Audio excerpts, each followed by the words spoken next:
नमस्ते, मैं दार्शिक पांडे। आज हम डिस्कस करने वाले हैं quality of your married life and age of the marriage. आपके शादीशुदा जीवन की गुणवत्ता क्या होगी, क्वालिटी क्या रहेगी आपके मैरिड लाइफ की, और जो शादी करने की या शादी होने की एक उम्र होती है, एक एज ब्रैकेट क्या रह सकता है आपके शादी का, उसके बारे में हम डिस्कस करेंगे। यहाँ पे मैं सारी चीजें इसमें तो नहीं डिस्कस कर पाऊंगा, डी1 से लेके और जो सारे डिविजनल चार्ट्स होते हैं, लग्न चार्ट से लेके और जो भी डी9 और फर्दर उसके जो भी डिविजनल चार्ट्स होते हैं, वहां से एक प्रॉपर कैसे जजमेंट होता है, डी9 का उसमें क्या रोल होता है, अदर डिविजनल चार्ट्स का क्या रोल होता है, इतना डिटेल में हम यहाँ पे नहीं डिस्कस कर पाएंगे। लेकिन बहुत फाउंडेशन, बहुत बेसिक लेवल पे, जैसे डी1 से हमें कैसे चीजों को देखना है, उसके बारे में हम जरूर जान लेंगे। ज्योतिष एक अपने आप में बहुत बड़ा सब्जेक्ट है, और जब आप इसमें कोई भी एरिया ऑफ लाइफ जज करने जाते हैं, वो जॉब हो सकता है, वो शादी हो सकता है, वो कोई और एरिया हो सकता है, उसमें बहुत सारी लेयर्स होती हैं। पहले आप डी1 देखते हो, फिर डी9 देखते हो, फिर उसके आगे जो अदर डिविजनल चार्ट्स है आप उनमें जाते हो।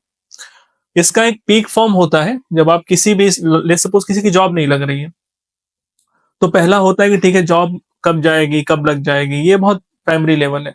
लेकिन उसके पीछे का रीजन क्या है, कोर रीजन क्या है? अगर कोई भी आपके लाइफ में सफरिंग है, किसी के मैरिड लाइफ में प्रॉब्लम है, किसी की शादी नहीं हो रही है, किसी की शादी नहीं चल रही है, शादी में हैप्पीनेस नहीं है, तो उसका रीजन क्या है? क्या ऐसा आपने किया और क्या आपके पूर्वजों ने ऐसा किया कि वो आपके लाइफ में प्रॉब्लम बार बार आ रही है? उसको जानना और उसको सॉल्व करना, ये लास्ट स्टेज होता है। किसी को जब हम सॉल्यूशन प्रोवाइड करने जाते हैं, कोई एरिया ऑफ लाइफ हम जानने जाते हैं एस्ट्रोलॉजी के थ्रू वहां पे। लेकिन इस वीडियो में हम उतने डिटेल में बात नहीं कर पाएंगे, लेकिन जो बिल्कुल फाउंडेशन होता है, जब आपका घर भी बनता है तो उसमें नींव होती है, या फिर कोई भी जब आप सब्जेक्ट पढ़ना शुरू करते हैं तो उसमें बहुत बेसिक लेवल पे आप कुछ जानते हैं, फिर उसके ऊपर का जानते हैं, फिर उसके ऊपर का जानते हैं। तो वो जो बेसिक लेवल है उसको हम आज यहाँ पे समझेंगे और जानेंगे। जो इसमें एक और इम्पॉर्टेंट फैक्टर है वो है लग्न चार्ट। अगर आपके लग्न चार्ट में, जिसे हम डी1 भी कहते हैं, लग्न चार्ट में अगर कोई भी ऐसा प्राइमरी फैक्टर जो मिसिंग है, उसमें अफ्लिक्शन हुआ है, और वो दिख रहा है, प्रोबेबली दिख रहा है कि हाँ ये अफ्लिक्शन है, सेवंथ हाउस में है, सेवंथ लॉर्ड में है, या फिर जो भी पैरामीटर्स होते हैं मैरिज के, अगर उसमें है, या फिर वो कोई भी एरिया हो सकता है, उसको कोई भी डिविजनल चार्ट ओवर रूल नहीं कर सकता है। या तो उसको वो और बढ़ा देगा या थोड़ा सा कम कर देगा, उस संभावना को पूरे तरीके से समाप्त नहीं कर सकता। अगर आपको कुछ भी देखना है, शुरुआत उसके डी1 से होती है।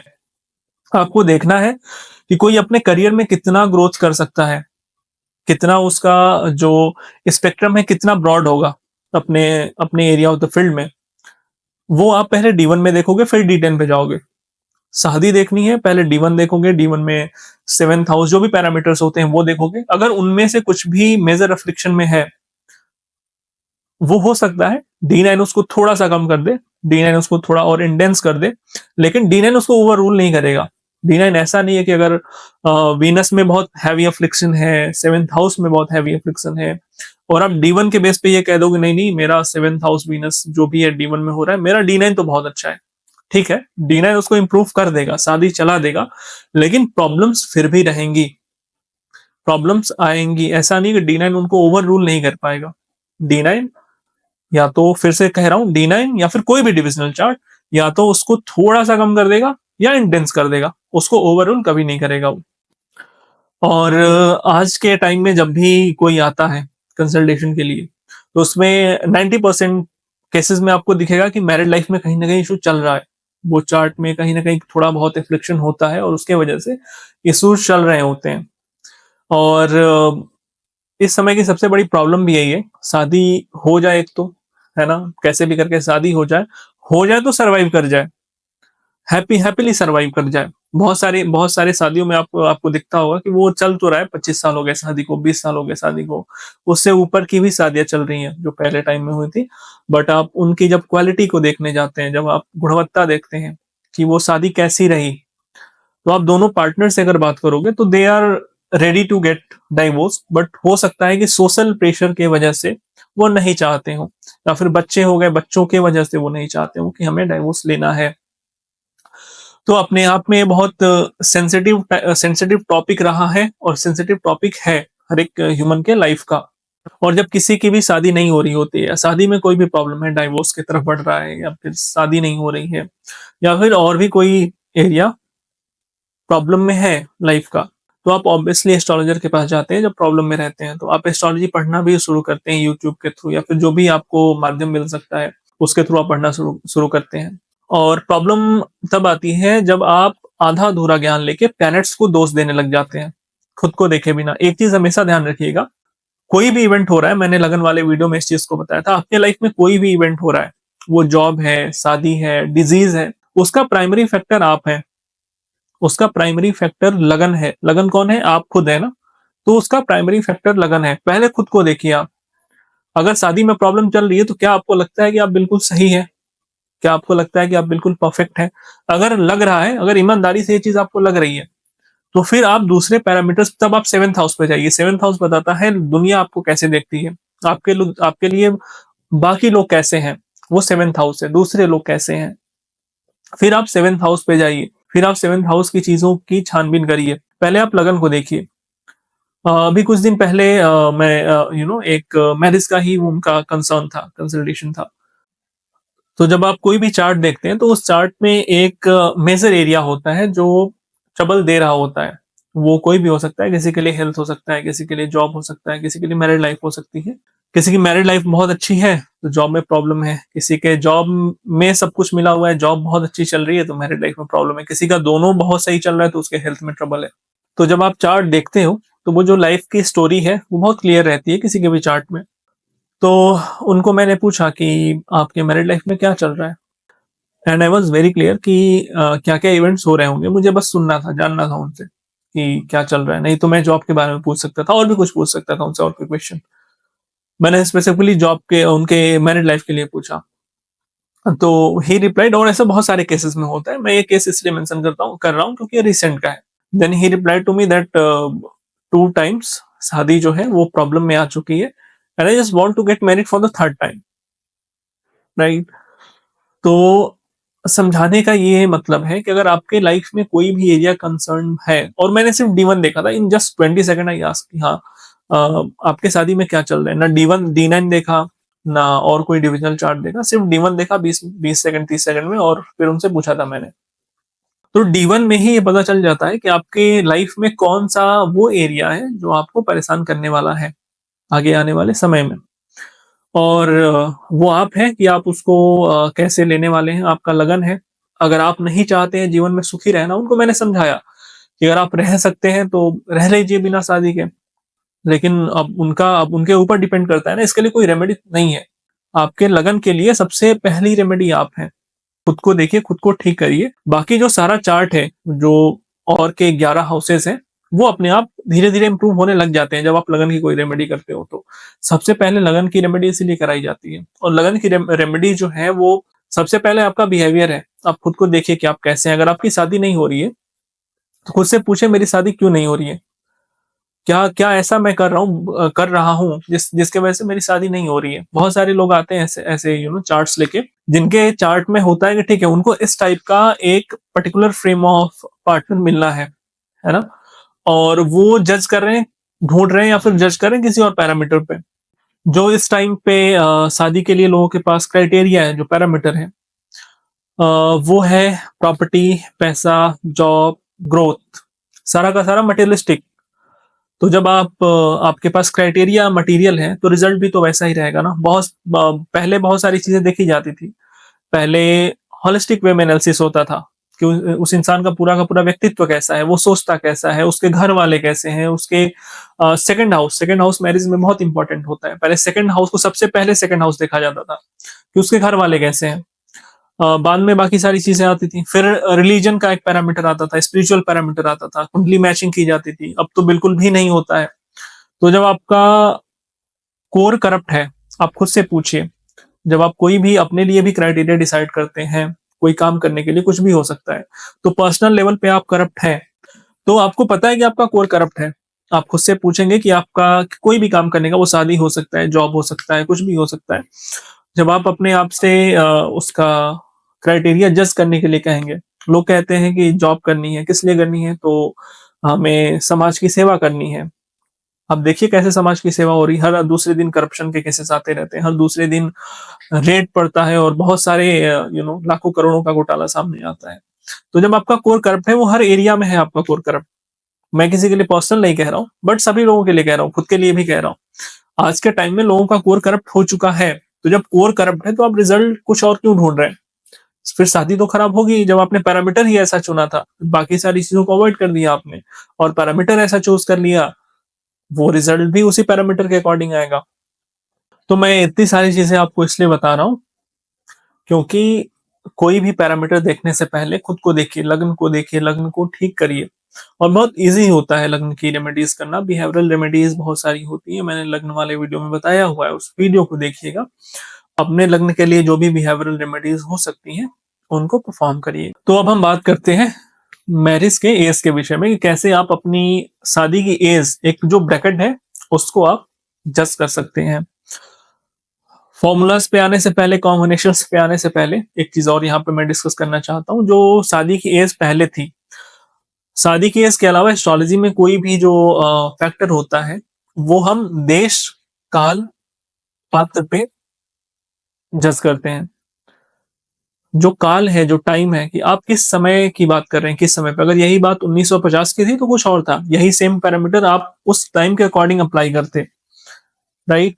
देश इन द सेंस ऑफ, अगर मैं इंडिया के लोगों के बारे में बात कर रहा हूँ, अगर यही कॉम्बिनेशन में इंडिया के लोगों के चार्ट पे अप्लाई करूँ तो कुछ और हो सकता है मुझे रिजल्ट मिले।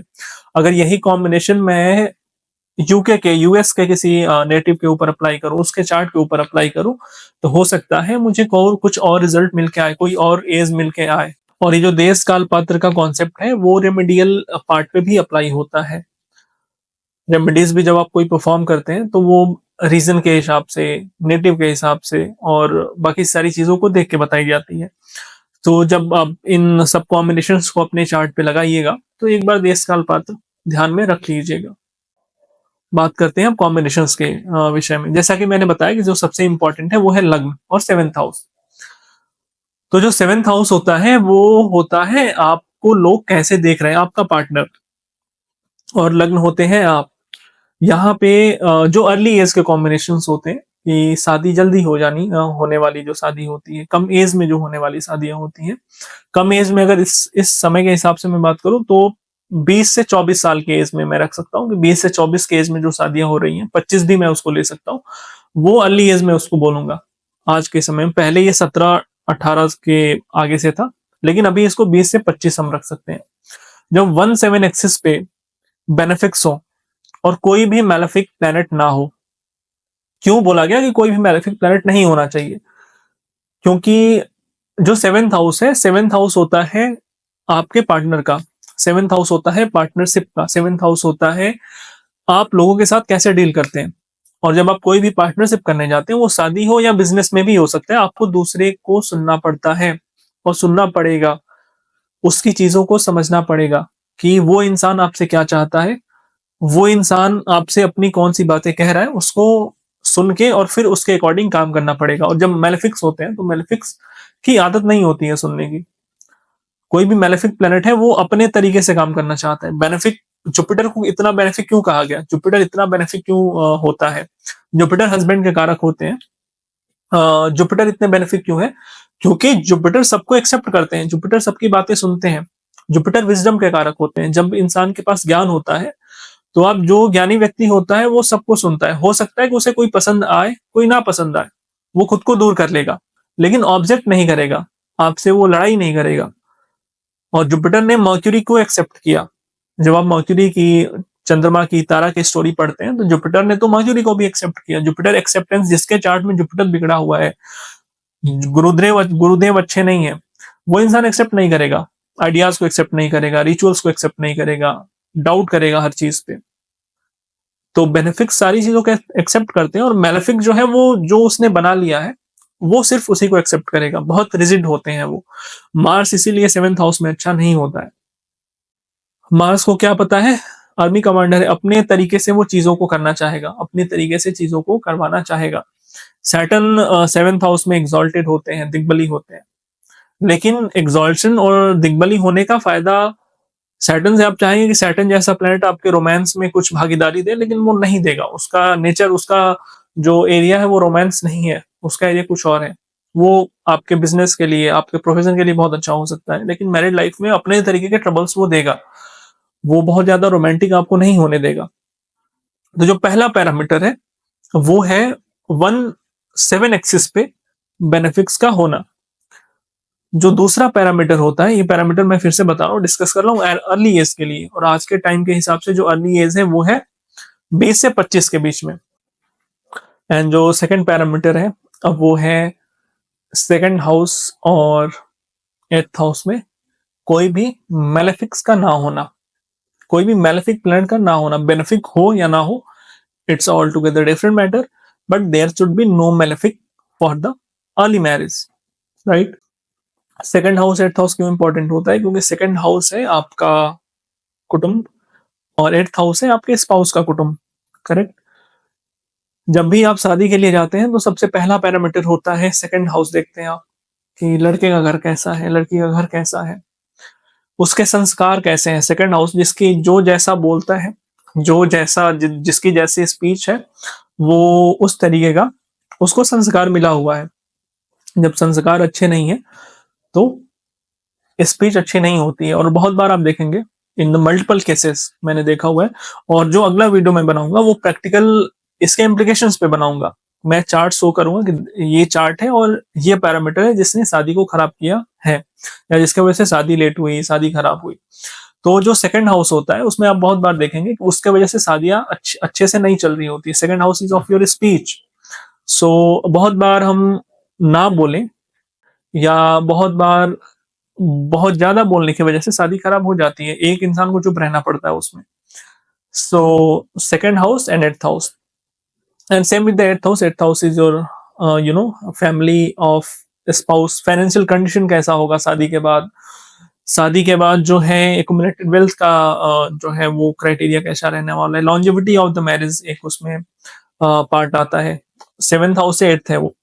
तो इसमें बहुत सारे पैरामीटर्स हैं, डिटेल में कभी हम और डिस्कस करेंगे। अभी के लिए सिर्फ पैरामीटर्स में बता रहा हूँ, और इसका जो एक प्रैक्टिकल इम्प्लीकेशन वाला है जिसमें मैं चार्ट्स को डिस्कस करूंगा, वो अलग वीडियो में मैं कर दूंगा, नेक्स्ट वीडियो में मैं कर दूंगा। तो हम देखते हैं सेकंड और एट्थ हाउस में कैसे जो है कि मेलेफिक्स हैं कि नहीं है, बेनिफिक्स हैं कि नहीं है। तो वहां पे कोई भी मेलेफिक नहीं होना चाहिए, जैसा कि मैंने बताया। एक चीज और मैं यहाँ पे बताऊंगा, आप देखेंगे सेकंड हाउस के इंपॉर्टेंस में भी ऋग्वेद में कहा गया कि एटलीस्ट 10 जनरेशन आगे की लड़की या लड़के से शादी करना चाहिए, और 100 किलोमीटर दूर ही शादी होनी चाहिए। वो एक बेसिक पैरामीटर दिया गया। और साइंस में भी आप देखेंगे जो जेनेटिक म्यूटेशंस होते हैं या फिर जो जेनेटिक डिसऑर्डर्स होते हैं, उसको अवॉइड करने के लिए हमें सेम फैमिली में, सेम लीनेज में शादी नहीं करनी चाहिए। जो गोत्र का सिस्टम चलता है, जो गोत्र की मैचिंग होती है, ये अपने आप में, और ये सिर्फ स्पिरिचुअलिटी या फिर ज्योतिष का विषय नहीं है, इसको साइंस ने भी बताया है। ये बहुत ही डिटेल टॉपिक है। इसका डिस्कशन जो है मैं अगले वीडियो में कर दूंगा, जो अगला वीडियो बनाऊंगा उसमें। जो तीसरा पैरामीटर होता है अर्ली मैरिज के लिए, उसमें है वीनस कंबस्ट नहीं होना चाहिए।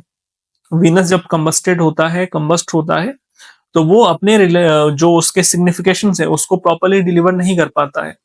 तो वीनस का कंबशन भी शादी में, शादी होने में, या शादी को एंजॉय करने में प्रॉब्लम्स लेके आता है। तो वीनस आपका कंबस्ट नहीं होना चाहिए। टू एट एक्सिस यानी कि दूसरा और आठवां घर इसलिए भी इंपॉर्टेंट हो जाता है क्योंकि सेकंड हाउस इज वेरी कार्मिक। सेकंड हाउस इज हाईली कार्मिक हाउस। आप ये चूज नहीं कर सकते हैं कि आप किस फैमिली में जन्म लेने वाले हैं, किस कौन सा कुटुंब आपको मिलेगा। वो पहले से डिसाइड है, जैसा आपका कर्म रहा है उसके हिसाब से। इसके अलावा जो सातवां घर है वो दूसरे घर से छठा है, मतलब दूसरे घर के जो रोग ऋण, जो सडरिपू है, वो सातवां घर दिखाता है। उसके कर्मों का मैनिफेस्टेशन सेवेंथ हाउस में होगा। प्रारब्ध उसका सातवां घर है। तो आप जैसा बोलेंगे, जैसा खाएंगे, वो सातवें घर में दिखेगा। आपको लोग कैसे देखते हैं वो लोगों के ऊपर नहीं है, वो आपके ऊपर है कि आप कैसा बोलते हैं। खुद से पूछिए आप कि आप कैसे बोलते हैं, आपकी फूड हैबिट्स क्या हैं। आप आपको उसका जवाब मिल जाएगा।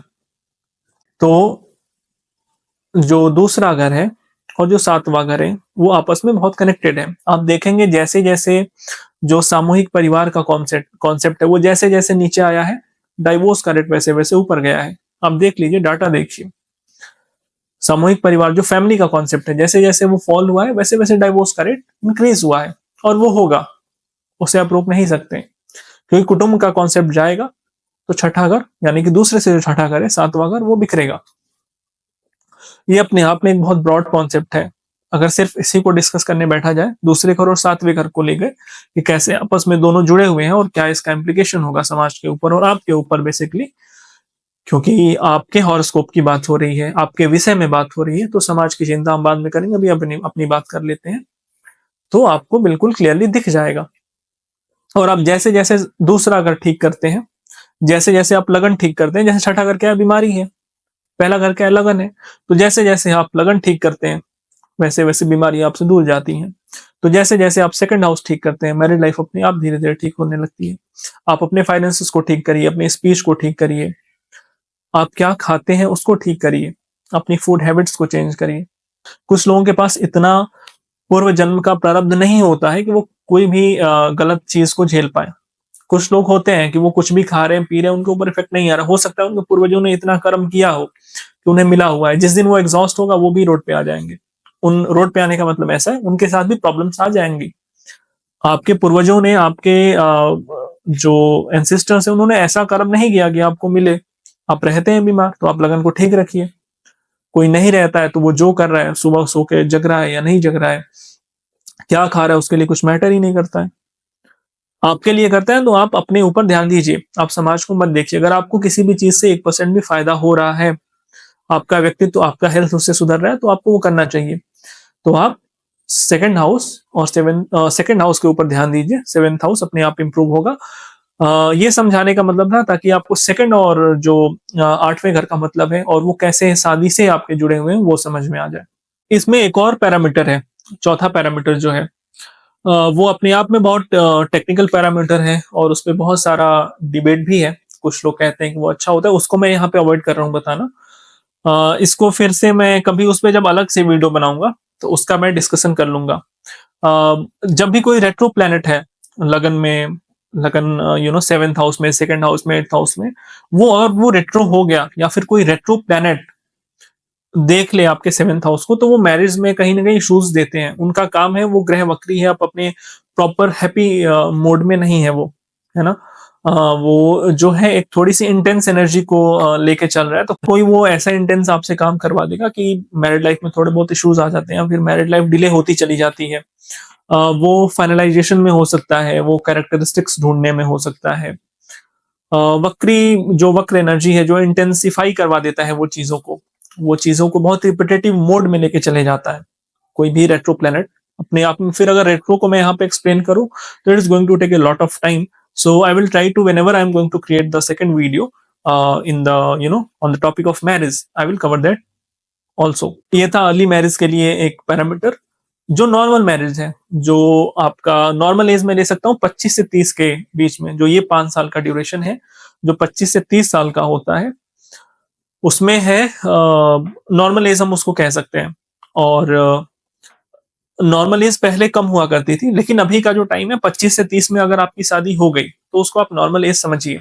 अब जो नॉर्मल एज है, अब इसमें क्या होता है, इसमें जो 1/7 एक्सिस है आपका, जो पहला घर है, जो सातवां घर है, वहां पे कोई भी स्ट्रॉन्ग मेलेफिक नहीं होना चाहिए, बहुत हार्श मेलेफिक नहीं होना चाहिए। माइल्ड मेलेफिक अगर इन्फ्लुएंस है वहां पे तो चल जाएगा। अब मेलेफिक में भी क्या होता है, दो पैरामीटर्स होते हैं, एक होते हैं नेचुरल मेलेफिक और एक होते हैं फंक्शनल मेलेफिक। नेचुरल मेलेफिक कौन होते हैं? शनि, केतु, राहु, मंगल। इनके पास प्रकाश नहीं है, ये जहां जाएंगे वहां पे प्रॉब्लम्स लेके आएंगे, अपने तरीके की प्रॉब्लम्स लेके आएंगे। और एक होते हैं फंक्शनल मेलेफिक, जो आपके चार्ट के, आपके एसेंडेंट के हिसाब से मेलेफिक बन गया। वो हो सकता है, जैसे लिब्रा लग्न के लिए जुपिटर होता है, लिब्रा लग्न के लिए जुपिटर जो है वो तीसरे घर का मालिक और छठे घर का मालिक बनता है, तो वो अभी लिब्रा लग्न के लिए फंक्शनल मेलेफिक है। लिब्रा लग्न के लिए अगर जुपिटर सातवें घर में बैठता है तो Jupiter is the lord of the sixth house and he is going to carry the energy of the sixth house only. But Jupiter का काम करने का तरीका अपना है। जुपिटर बेनिफिक है, जुपिटर देवगुरु हैं, जहां भी बैठेंगे अपने साथ अपनी अच्छाई नहीं छोड़ेंगे वो। तो जो फंक्शनल मेलेफिक और जो नेचुरल मेलेफिक का कॉन्सेप्ट है वो हमें अप्लाई करना पड़ता है अपने हिसाब से, जो चार्ट में रिक्वायर्ड होता है। तो जो नॉर्मल मैरिज की जिस नॉर्मल एज की मैं बात कर रहा था मैरिज में, उसमें 1/7 एक्सिस पे माइल्ड मेलेफिक्स होने चाहिए। माइल्ड मेलेफिक्स का मतलब क्या हो सकता है, जैसे मून है, तो मून जो है वो बेनिफिक है। अगर शुक्ल पक्ष का मून है, तो कृष्ण पक्ष का मून है तो वो मेलेफिक हो जाता है। Moon is a soft planet. अगर सेजिटेरियस लग्न ले सकते हैं हम, है ना, उसके लिए मून कहाँ का लॉर्ड बना, 8वें घर का लॉर्ड बना। तो अभी क्या हो गया, अभी वो natural malefic, sorry functional malefic हो गया उसके लिए। अगर वही मून जो है कृष्ण पक्ष का मून हो गया, तो वो नेचुरल माइल्ड मेलेफिक हो गया, फंक्शनल मेलेफिक हो गया, और वो 7th हाउस में बैठ गया। मून को 7वें घर में प्रॉब्लमेटिक माना जाता है, क्योंकि मून बहुत चंचल है। आप देखेंगे मून के लाइफ में रिलेशनशिप्स के इश्यूज रहे हैं। 7वें घर में मून बैठता है तो चंचलता के इश्यूज आते हैं, जो मैरिड लाइफ में इश्यूज क्रिएट करते हैं। तो अभी moon is for the Sagittarius ascendant, moon is the 8th Lord which is functional malefic. Moon is, अगर वो कृष्ण पक्ष का मून है तो it is mild malefic, which is अगर वो 7वें घर में बैठ गया तो हो सकता है शादी में कुछ प्रॉब्लम्स दे दे, राइट। तो वो माइल्ड मेलेफिक से लेकर के और जो इंटेंसिफाइड मेलेफिक का क्राइटेरिया है, वो आप अपने हिसाब से तय कर सकते हैं कि कौन सा जो मेलेफिक है वो माइल्ड है, और कौन सा मेलेफिक जो है वो माइल्ड नहीं है, वो इंटेंस है। तो 1/7 एक्सिस पे नॉर्मल मैरिज की एज के लिए माइल्ड मेलेफिक्स होने चाहिए, बहुत इंटेंस और हैवी मेलेफिक इन्फ्लुएंस वहां पे नहीं होना चाहिए। जो सेकंड और 8वां एक्सिस है, जो दूसरा घर वो 8वां घर है, जिसके बारे में हमने पहले वाले अर्ली एज में बात की थी। उसमें अगर जो दूसरा और 8वां घर है उसमें अगर माइल्ड मेलेफिक्स है वहां पे भी, तो ये क्राइटेरिया जो है, अगर पहले 7वें घर में माइल्ड मेलेफिक्स आ गए, दूसरे 8वें घर में माइल्ड मेलेफिक्स आ गए, तीसरा क्राइटेरिया है वो है वीनस कंबस्ट नहीं होना चाहिए। तो इसको मैं समराइज कर देता हूं। समराइज करके जो है, 1/7 एक्सिस पे माइल्ड मेलेफिक हो सकते हैं, इंटेंसिफाई नहीं होना चाहिए। 2/8 एक्सिस पे माइल्ड मेलेफिक्स हो सकते हैं, इंटेंस नहीं होना चाहिए। अब इसमें आप एस्पेक्ट भी देखेंगे, कंजंक्शन भी देखेंगे, डिग्री वाइज भी देखेंगे, है ना। अगर किसी का वीनस है सेकंड हाउस में और शनि कहीं भी बैठा है, अगर डिग्री वाइज दोनों बहुत क्लोज हो गए, तो आप इसको लेंगे। आप फिर जो एक्सेप्शंस होते हैं एस्ट्रोलॉजी में, आप उसको अवॉइड नहीं कर सकते हैं। अभी मुझे पता है कि अगर आपको मैं सारी चीजें बता दूं फिर भी देखने में प्रॉब्लम आएगी, प्रेडिक्शन तो बहुत दूर की चीज होती है, फिर भी आप ट्राई करिएगा और ऐसे आप जज कर सकते हैं मोटा मोटा। तो 1/7 एक्सिस 2/8 एक्सिस पे माइल्ड मेलेफिक और वीनस का कम्बशन में ना जाना। अब हम बात करते हैं लेट मैरिज के बारे में। लेट मैरिज में दो क्राइटेरिया और जुड़ जाता है, अब वो है 7th हाउस और 7th लॉर्ड का। आप उसमें भी देख सकते हैं, अर्ली मैरिज में भी देख सकते हैं, नॉर्मल मैरिज में भी देख सकते हैं। 7th लॉर्ड और 7th हाउस का क्या इंपॉर्टेंस होता है, मैं वो बाद में डिस्कस करूंगा। अभी के लिए जो लेट मैरिज का क्राइटेरिया है वो है 1/7 एक्सिस का स्ट्रॉन्ग मैलेफिक इन्फ्लुएंस में होना, 2/8 एक्सिस का स्ट्रॉन्ग मैलेफिक इन्फ्लुएंस में होना, वीनस का कंबस्ट हो जाना, 7th लॉर्ड का मैलेफिक इन्फ्लुएंस में चले जाना। अगर ये क्राइटेरिया है तो आपकी शादी में डिले आना है, 30 के बाद शादी होनी है। तो यहाँ पे भी जो लेट मैरिज का मैं डिस्कस कर रहा हूँ, इसमें भी वीनस का कंबशन नहीं होना चाहिए, वीनस को कंबस्ट नहीं होना चाहिए। लेट मैरिज में जब आप देखते हैं कि किसी की शादी हुई टूट गई, उसमें और भी बहुत सारे पैरामीटर्स होते हैं, लेकिन ये पैरामीटर्स भी आपको अलाउ करेंगे कि आप उस चीज को जज कर पाए कितना मैलेफिक इन्फ्लुएंस है।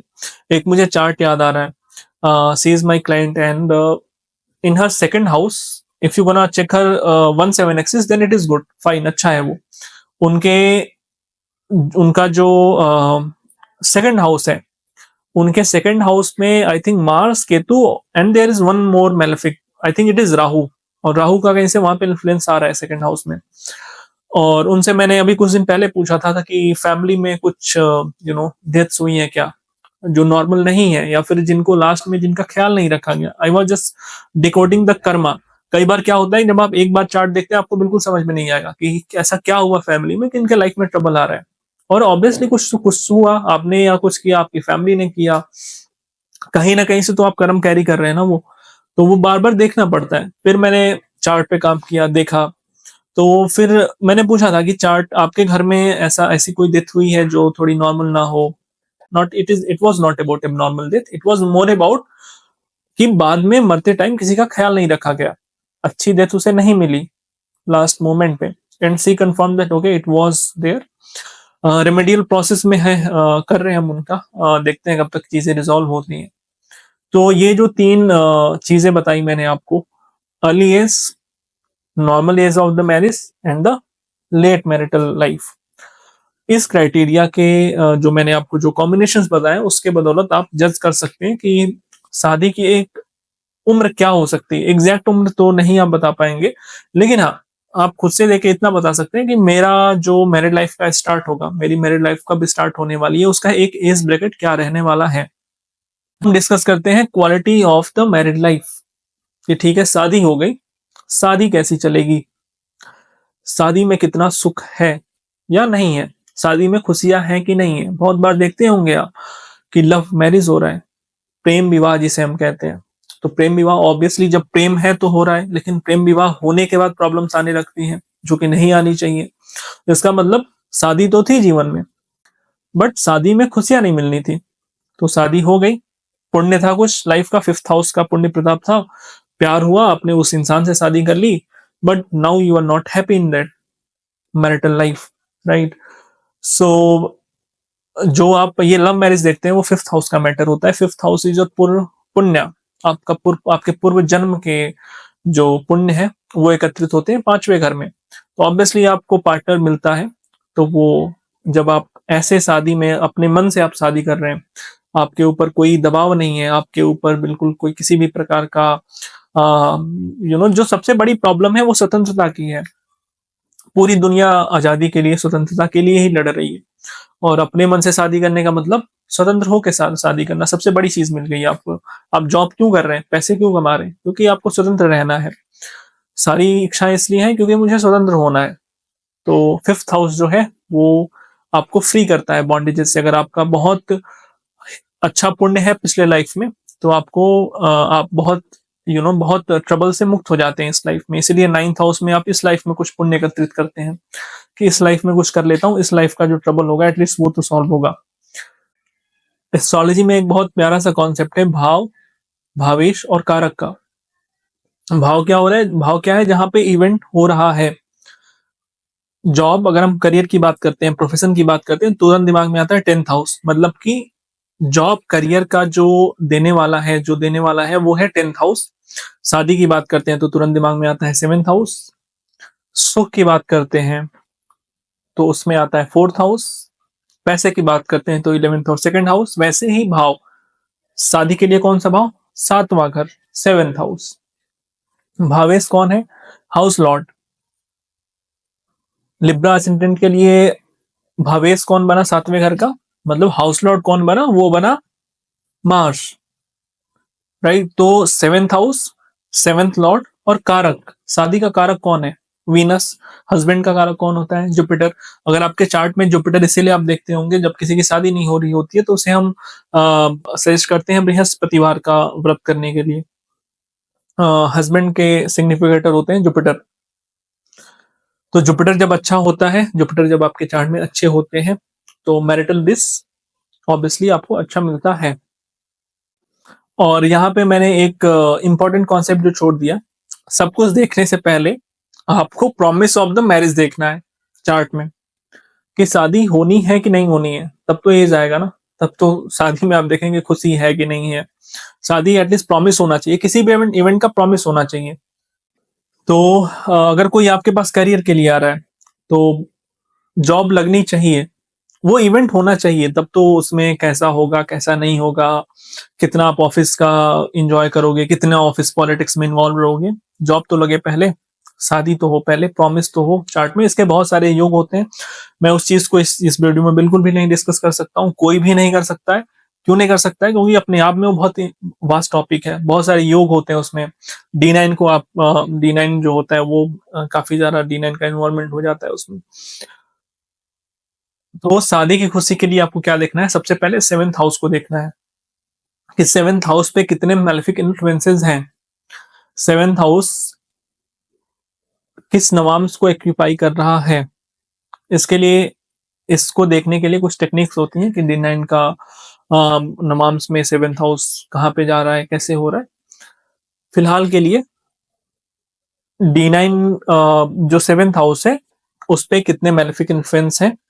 शादी में खुशी देखने के लिए, शादी की क्वालिटी को देखने के लिए आपको सबसे पहले देखना होगा सेवेंथ हाउस को, जो कि दे रहा है वो इवेंट। सेवेंथ हाउस ही दे रहा है ना शादी को, तो उस पे कितना मेलेफिक इन्फ्लुएंस है, वो किस नवांश में जा रहा है, वो उस पे सेवेंथ हाउस पे कौन कौन से प्लैनेट्स का एस्पेक्ट है, वो आपको देखना होगा। ओवरऑल आपको जज करना होगा कि मेरा सातवां घर कितना बली है, सातवां घर कितना स्ट्रांग है। अब यहाँ पे एक कॉन्सेप्ट आता है भाव बल का, हाउस स्ट्रेंथ का। अगर लगन, लगन कौन है, आप हैं। अगर लगन बहुत ज्यादा स्ट्रांग हो जाए तो ये इंसान हमेशा मैं करता रहता है, वो पार्टनर की बात सुनेगा ही नहीं, पार्टनर पे हावी रहेगा, शादी नहीं चलेगी। अगर सेवेंथ हाउस बहुत स्ट्रांग हो जाए तो पार्टनर इस पे हावी है, वहां भी गड़बड़ी है। बैलेंस होना चाहिए हर चीज का लाइफ में। वैसे ही सेम एस्ट्रोलॉजी में होता है। भावबल आपको देखना होगा, भावबल कैसे है, कैसा है, लगन का कैसा है, सेवेंथ हाउस का कैसा है, ये सारी चीजें आपको जज करनी पड़ेंगी। ओवरऑल आपको देखना होगा कि how my seventh house is, how strong my house strong, how good, कितना अच्छा मेरा सेवेंथ हाउस प्लेस्ड है मेरे चार्ट में। वो देखने के बाद आप सेवेंथ हाउस के लॉर्ड को देखेंगे, और ये मैरिज की एज को डिसाइड करने में बहुत इंपॉर्टेंट रोल निभाते हैं। आप सेवेंथ हाउस के लॉर्ड को देखेंगे। लॉर्ड क्या बताएगा, लॉर्ड भी मैरिज की जो क्वालिटी है उसको बताने में, इवेंट कौन दे रहा है, सेवेंथ हाउस दे रहा है। अगर सातवां घर खराब हो गया बहुत ज्यादा तो इवेंट आने में ही इतना विलंब हो जाएगा, हो सकता है इवेंट ही जो है वो नलीफाई हो जाए, इवेंट आए ही नहीं, डिनाई कर दिया जाए उस इवेंट को आपके लाइफ में। तो सातवां घर देखने के बाद आप सेवेंथ हाउस के लॉर्ड को देखते हैं, मतलब भावेश को देखते हैं। आप इसको ऐसे देख सकते हैं, कोई राज्य है तो सबसे पहले लैंड होना चाहिए, लैंड जो भूमि है वो होना चाहिए, तब आप उस पे राज्य स्थापित करेंगे। फिर उसके बाद राज्य के बाद राजा, राज्य जब आपने स्थापित कर दिया तो राजा आता है, मतलब सेवेंथ हाउस जो है वो इवेंट दे रहा है। उसके बाद उसका मालिक, मालिक मतलब राज्य का राजा। तो अगर राजा वीक है तो क्या होगा, राज्य बहुत दिन नहीं चलेगा, है ना, राज्य को कब्जा कर लिया जाएगा, या फिर वो राज्य बहुत दिन नहीं चलेगा। तो सेवेंथ जो लॉर्ड है वो अगर वीक होता है तो शादी हो जाती है, सेवेंथ हाउस शादी करा देता है, लेकिन हो सकता है कि उसमें बहुत रोलर कोस्टर बन जाए। वो जब भी बुरा ट्रांजिट हो, दशा बुरी आए, तो प्रॉब्लम्स आ जाए उस शादी में, ड्यूरेशन थोड़ा उसका ऊपर नीचे हो सकता है अगर लॉर्ड अच्छा नहीं है। तो सेवेंथ हाउस देखने के बाद क्वालिटी ऑफ द मैरिज के लिए आप सेवेंथ लॉर्ड को देखते हैं, भावेश को देखते हैं कि वो किसके साथ बैठा हुआ है, एस्पेक्ट उस पे किसका किसका आ रहा है, और उस पे नवांश में वो कहा गया हुआ है। जो भी एक ओवरऑल क्राइटेरिया होता है उसके थ्रू आप जज करेंगे कि आपका सातवें घर का मालिक कितना बेनिफिशियली प्लेस्ड है आपके हॉरोस्कोप में। उसको देख लेने के बाद जो कारक होता है वो होता है वीनस, उसको आप देखेंगे वीनस कैसा प्लेस्ड है आपके चार्ट में, वीनस कितना स्ट्रांग प्लेस्ड है। अगर वीनस चार्ट में अफ्लिक्टेड है, वीनस के साथ साथ आप लिब्रा को भी देखेंगे। लिब्रा जो साइन है वो भी मैरिटल बिस का, आपके बेडरूम प्लीजर्स का को दिखाता है, तो आप लिब्रा को भी देखेंगे। अगर लिब्रा में कोई मैलेफिक बैठा हुआ है, लिब्रा पे बहुत ज्यादा मैलेफिक एस्पेक्ट है, तो प्रॉब्लम्स आएंगी। तो आप वीनस को देखते हैं, वीनस दिखाएगा कि आप कितना उस चीज को एंजॉय करोगे। हाउस और हाउस लॉर्ड देखने के बाद आप देखेंगे सिग्निफिकेटर को, कारक को। भाव, जैसे मैंने पहले डिस्कस किया, भाव, भावेश और कारक। कारक क्यों इंपॉर्टेंट होता है, कारक शादी के लिए वीनस है। अगर वीनस कहीं से भी किसी भी प्रकार के अफ्लिक्शन में गया तो मैरिटल बिस में प्रॉब्लम आएगा। वो किस लेवल पे हो रहा है, वो नवांश में कहा जा रहा है, वो D1 में कहा बैठा हुआ है, उस पे एस्पेक्ट किसका है, वो कंजंक्शन में किसके साथ है, वो किस हाउस में बैठा हुआ है, वो आपको देखना पड़ेगा। वीनस के साथ साथ जुपिटर, मेल चार्ट में स्पाउस का जो सिग्निफिकेटर होता है वो वीनस होता है, और फीमेल के चार्ट में जो हस्बैंड को दर्शाते हैं वो देवगुरु बृहस्पति दर्शाते हैं। वैसे भी सब कुछ ठीक है आपके चार्ट में और जुपिटर ठीक नहीं है, तो प्रॉब्लम वैसे भी है। और जुपिटर अगर अच्छे नहीं है किसी फीमेल के चार्ट में, तो फिर मैरिटल बिस प्रॉब्लम में रहेगा। जुपिटर जब थर्ड हाउस में होते हैं, थर्ड हाउस में होकर रेट्रोग्रेड हो जाए, किसी ऑड साइन में बैठे हो, odd in the sense of जो फेवरेबल साइन नहीं है जुपिटर के लिए उसमें बैठे हैं, तो आप देखिएगा शादी होने में दिक्कतें आना। तो इन 3-4 फैक्टर्स को देख के जो मैंने अभी डिस्कस किया, उसमें पहला था हाउस, दूसरा था हाउस लॉर्ड, तीसरा था सिग्निफिकेटर, जिसमें जिसको आप हिंदी में भावेश और कारक कहते हैं। कारक में हमने वीनस और जुपिटर के विषय में बात करी, कुछ हद तक मार्स भी इसमें इन्वॉल्व होते हैं, और भी बहुत सारे पैरामीटर्स होते हैं। जैसा मैंने पहले डिस्कस किया कि इस वीडियो में हम बहुत फाउंडेशन, बहुत बेसिक लेवल की बात करने वाले हैं। और मैंने बताया भी था कि astrology is from zero to top, right. इसमें पेंडिंग कर्मा तक आप जा सकते हैं कि आपने ऐसा क्या किया है जो अभी आपके लाइफ में ऐसी चीजें हो रही हैं। तो उन सारी चीजों को यहाँ डिस्कस कर पाना बिल्कुल भी संभव नहीं है।